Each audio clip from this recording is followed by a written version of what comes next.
The Bronze Age Mediterranean was a slaughterhouse. Moving anything of value across this water meant fighting a constant, exhausting battle against what logisticians call thermodynamic drain. Trying to move heavy, raw commodities like copper ingots or bulk grain over land was calorically bankrupt. You would feed the pack animals more grain than they could actually carry. That left the ocean as the singular mechanism capable of sustaining dense, concentrated civilization. But an unregulated ocean invites predators. Without patrols, the sea is an open hunting ground, and piracy makes the mathematics of a reliable supply chain impossible to balance. This map illustrates the traditional Bronze Age approach.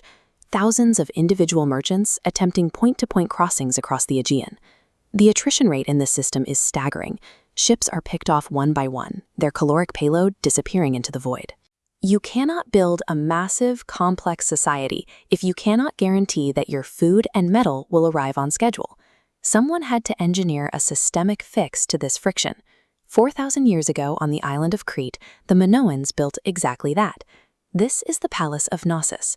This structure functioned as a highly organized administrative engine specialized for extreme caloric hoarding. The complex required thousands of tons of surplus wine, olive oil, and grain to operate its localized economy. These are pithoi. They are industrial-scale clay storage jars, engineered to warehouse that massive caloric surplus right inside the palace walls. Which presents a glaring paradox.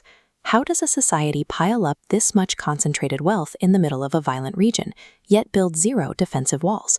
When the British archaeologist Sir Arthur Evans excavated this site in the early 20th century, he thought he knew the answer. Looking at the open architecture and vibrant frescoes of dolphins and flowers, Evans assumed the Minoans were a peaceful society of aristocratic art lovers, isolated from the brutal warfare of the mainland. The material record proves Evans wrong. Heavy bronze daggers like this one, engineered for close-quarters lethality, were excavated directly from Minoan sites. The island of Crete is actually dotted with arsenals, defensive armor, and a sophisticated network of inland watchtowers. The Minoans substituted terrestrial walls for an oceanic perimeter, moving their front line away from the palace and into the sea lanes. Instead of hiding behind stone fortresses, they chose the aggressive, violent nationalization of the sea itself. They built a highly secure, heavily armed corporate highway. To build that highway, you need an industrial base. Down at Cretan ports like Amnisos, the air was choked with smoke and sawdust. The Minoan state systematically deforested vast tracts of Cretan cypress, funneling raw timber into naval yards. The Minoans shifted from traditional one-off shipbuilding to assembly line modularity. They established a standard hull size, producing hundreds of identical, highly uniform ships. The design's brilliance is visible in this cross-section. The interior architecture was a grid, structural bulkheads snapping perfectly into place. These holds matched the exact dimensions of the standard clay pithoi we saw at Knossos. The supply chain achieved maximum efficiency with zero wasted space. Outside, these hulls featured heavy, bronze-sheathed rams and high defensive side profiles to repel boarding parties.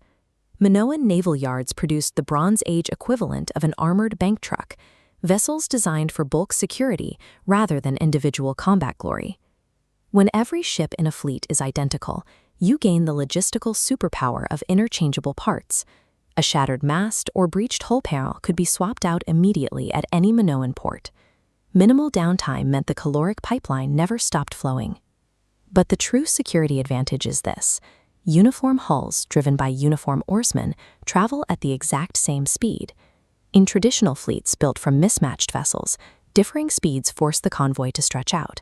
Fast ships leave heavy cargo behind, creating vulnerable stragglers.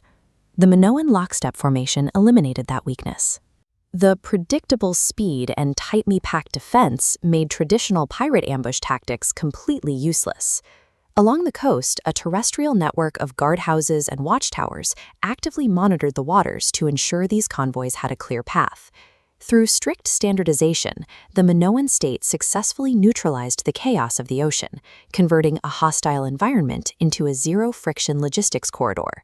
To understand how powerful this system was, you have to look at the flaw of the traditional Tellurocracy, a land-based empire. Expanding a continuous territorial border is calorically draining. This graph illustrates the problem. Every time a land empire captures new territory, it has to feed and supply standing infantry to garrison that land, draining the very resources it just acquired. The Minoans utilized a thalassocracy, a sea-based empire. Abandoning continuous borders, they favored a node-and-spoke model.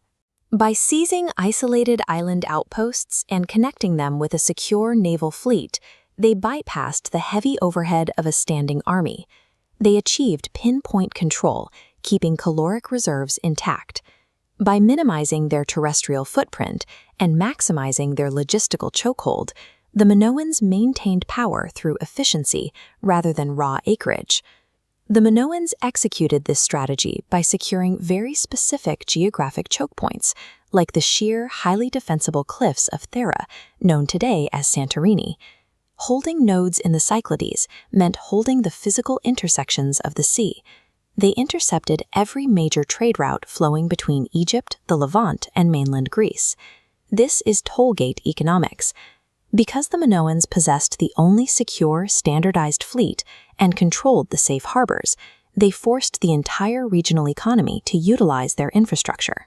If you were an independent copper merchant trying to cross the Aegean, you faced a stark choice: assimilate your goods into the Minoan corporate fleet or be violently run down by it.